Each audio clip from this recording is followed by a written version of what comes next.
Good evening. Do you remember those army adverts? They ran for years. Boom, be the best. And it showed young men and women doing adventurous, strenuous, and even, slightly dangerous things. And it made the army look like it was a really exciting and elite place to join. You had to be the best to be in the British Army. Well, a couple of weeks ago, I saw a recent army advertisement. Here it is.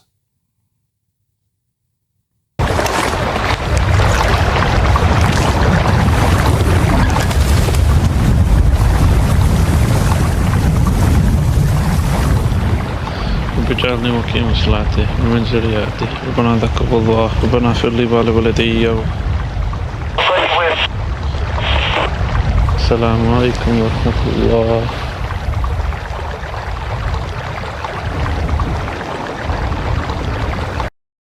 I couldn't believe it. Far from be the best, this is belonging. And in the middle of a war zone. A soldier stops and prays to Allah. But hey, that's what it's all about. It's not about being the best anymore. No, it's about meeting diversity, inclusion targets. And over this weekend, we learnt extraordinarily that this now extends to a recruitment drive to recruit more people born overseas without proper security checks so that we can boost diversity numbers in the British Army. Worse still, the suggestion is that the Christianity should be taken out of annual Remembrance Day services. It all beggars belief. And thank goodness a host of former senior military figures have written what I think is a pretty explosive open letter. I'll quote a couple of paragraphs to you.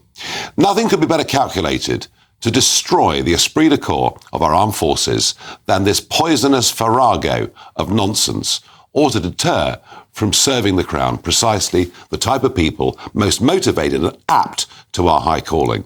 Ours is a tolerant country, and this obsessive racialising of everything is both disgusting and reprehensible. And they go on, and this is a plea to Grant Shapps.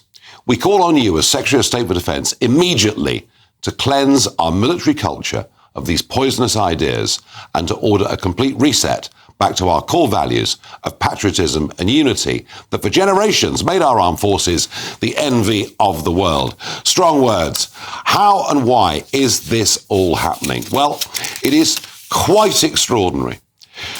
Shapps himself has come out overnight and said, a woke, an extremist culture has infiltrated the army and I'm going to launch a review. That's right. The same Grant Shapps who this time last month was saying there's not enough diversity in the army.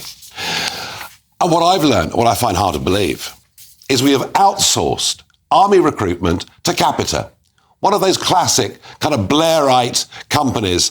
And actually on their website, they say that they are transforming army recruitment. Well, you bet your life they are transforming army recruitment. It's no longer about being the best. It's no longer a meritocracy. It's now about quotas. It is a woke army. I ask you at home, is the army being ruined? Give me your thoughts, Farage at gbnews.com, because I have to say, not only have we seen massive cuts in numbers, not only do we have our American friends warning us that it's actually quite difficult now to go on taking us seriously, but now we have a recruitment problem. And you might remember, regular viewers, that last week on this show, we had a senior former Falklands veteran saying he wouldn't join the British Army today.